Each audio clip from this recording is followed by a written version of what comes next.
General Aziz কিংবা বেনজির, সাবেক police প্রধান, সেনাপ্রধান, যাই হোক না কেন, তাদের অপকর্মের দায় সরকার নেবে না। এই কথা যদি তিনি মনে প্রাণে বিশ্বাস করে বলে থাকেন তাহলে আমি ধন্যবাদ জানাই। আর যদি জনগণকে ধোঁকা দেওয়ার জন্য, আইওসের জন্য বলে থাকেন তাহলে আমি ঘৃণা প্রকাশ করছি, আমি ধিক্কার জানাচ্ছি। কারণ এই পুলিশ প্রধান বেনজির, যার নাই কোনো নজির, আসলে উনি বেনজির।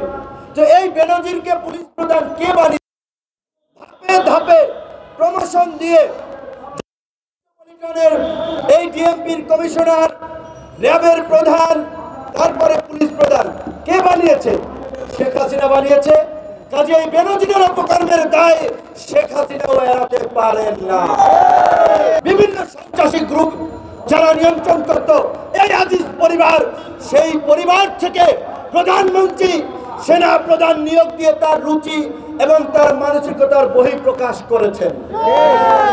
আজিজকে কে সেনা প্রদান করেছে? এই সরকার প্রধান, এই শেখ হাসিনা সেনা প্রদান করেছে। কাজেই তাদের মানসিকতায় যে লুটপাট, গুম, খুন, সেটা তো তারা উচ্চ পদে খুনি, লুটেরা, দুর্বৃত্তদেরকে বসিয়ে প্রমাণ। আমাদের সংগ্রামী সভাপতি ঢাকা মহানগর উত্তরের মিজান ভাই বলেছে, প্রধানমন্ত্রী 42টা টেলিভিশন। এখন ওয়ালটন ফ্রিজ কিনে অনেকের মতো আপনিও হয়ে যেতে পারেন মিলেনিয়ার। সেরা পণ্যের সেরা অফার, ওয়ালটন মিলেনিয়ার।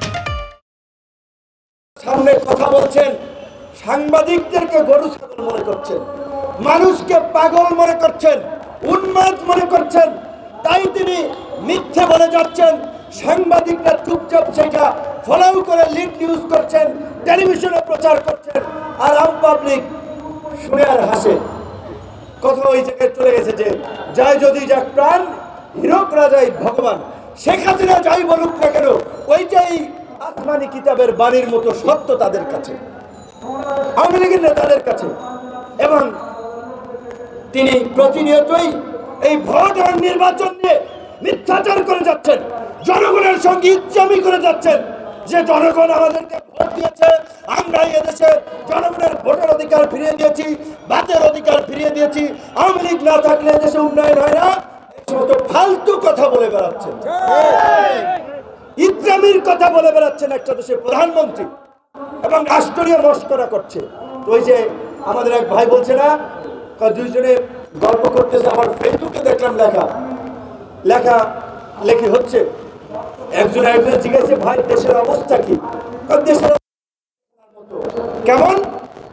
জেলখানায় ছিনতাইকারী, ইকামতি করে চোর, নামাজ, তাই না? জেলখানায় তো ম্যাক্সিমাম অপরাধীরাই জেলখানায় তাদের সাজা হয়, তারা থাকে। তো সেইখানে তো করে সেই অপরাধীরা, নামাজও ওই আজানও দেয় আপনার অপরাধীরা, আবার মুনাজাতও ধরে সেই অপরাধীরা। এই দেশ কারা চালাচ্ছে? ওই ছিনতাইকারী, চোর, ডাকাত, লুটেরারা চালাচ্ছে। আজকে জনগণের ভোট কেড়ে নিয়ে, জনগণের উপর অত্যাচার, নির্যাতন, গুম, খুন চালিয়ে একটা অলিখিত আজকে এই দেশের মানুষের সঙ্গে ভোট চোরেরা করছেন যে যারা গরম গরম কথা বলবা, ছাত্রলীগ যুবলীগ এইভাবে হামলা করবে। হামলা শিকার অনেক হয়েছি, রক্ত অনেক আমাদের ঝরেছে। এবার প্রতিরোধ করে তুলতে হবে, এবার পাল্টা অ্যাকশনে যেতে হবে।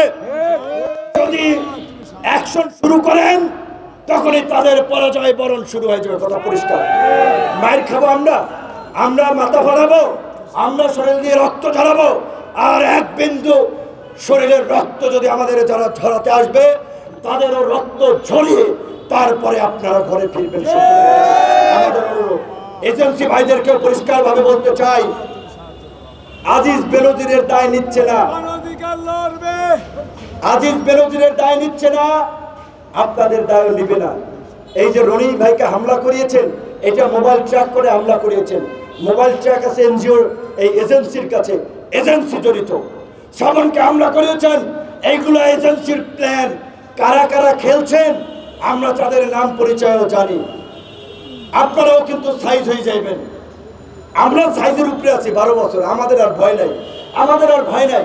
হাত ভাঙছে, মাজা ভাঙছে, কোমর ভাঙছে, মাথা ফাটছে, এই ভাঙ্গা চূড়া নিয়েই এখন আপনাদেরকে ভাঙ্গা দেওয়ার জন্যই কিন্তু আমরা রাজপথে নামি।